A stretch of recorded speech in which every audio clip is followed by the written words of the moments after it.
So this is reading from the article. The course with the official title, The Truth About Pornography, a Pornography Literacy Curriculum for High School Students Designed to Reduce Sexual and Dating Violence, is a recent addition to Start Strong, a peer leadership program for teenagers headquartered in Boston's South End and funded by the city's public health agency.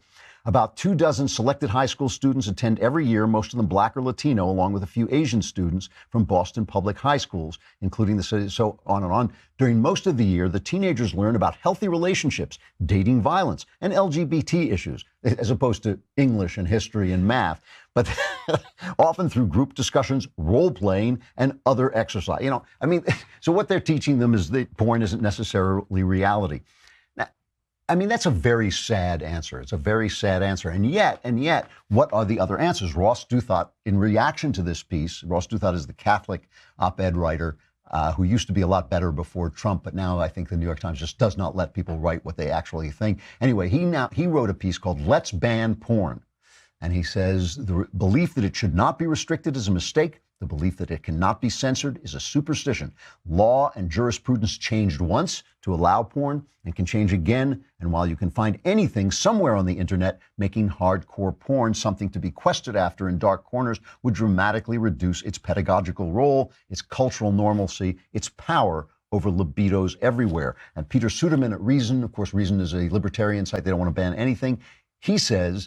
He answers Douthat by saying, to start with, you would need to stop the production of porn by business enterprises, forcing at minimum every person who has ever attended the Adult Video News Awards in a professional capacity to immediately find a new line of work. You would need to find a way to stop a slew of high-profile, incredibly lucrative websites from posting, hosting, or otherwise distributing explicit materials. After you crack down on the pros, you would need to go after amateurs by finding some way to stop tens of millions of iPhone-wielding Americans from making home movies, many of which would resemble professional products in quality.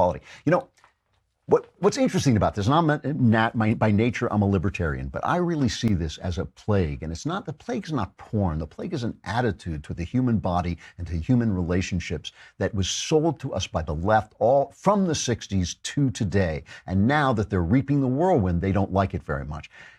It's interesting when you look at the great ages of civilizations. If you think about the Augustan age of the ancient Rome, if you think about the Victorian age, if you think about the American 1950s, they're all marked by at least an outward display of prudery. And it's always prudery that comes after a libertine age. So in America, we have the 1920s and the 1930s, and anything goes. In olden days, a glimpse of stocking was looked on as something shocking, but now anything goes. But by the 1950s, not so much. And that was the golden age of this generation, of this cycle of Americanism. Victorian age, same thing. In the 1700s, lots of sex, lots of books about sex, Tom Jones and things like that. By the 1800s, by the Victorian age, everybody is, as you know, very prudish. But that's also that's probably one of the greatest ages of human civilizations. But one of the things is that with that comes a new respect for women in the household. And the Victorians would call her what do they call the angel in the house, the angel in the house. And of course, in the 1950s, the housewife was one of the key elements of all entertainment, all ideas. So what's interesting is that feminism has always had this reactionary shadow.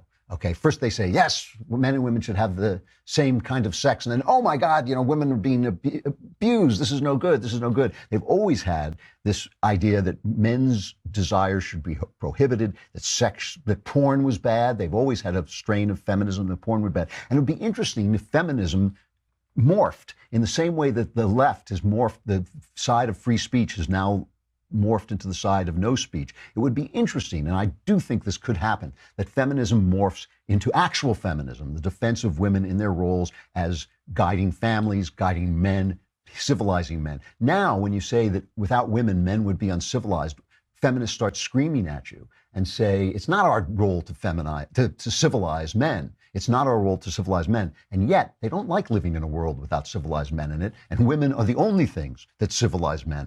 All this Me Too movement is living in a world where women have lost their power to civilize men, have lost their mission to civilize men, have lost their mission to form men in families and in marriage. And they don't like so much what happens when that looks like. When they don't like so much what that looks like when that actually happens. So I have many times predicted a new Victorian age is coming. I do believe that is true, and it will be interesting to see if feminism morphs into the leader of some of that Victorian prudery and some of that Victorian elevation of the family.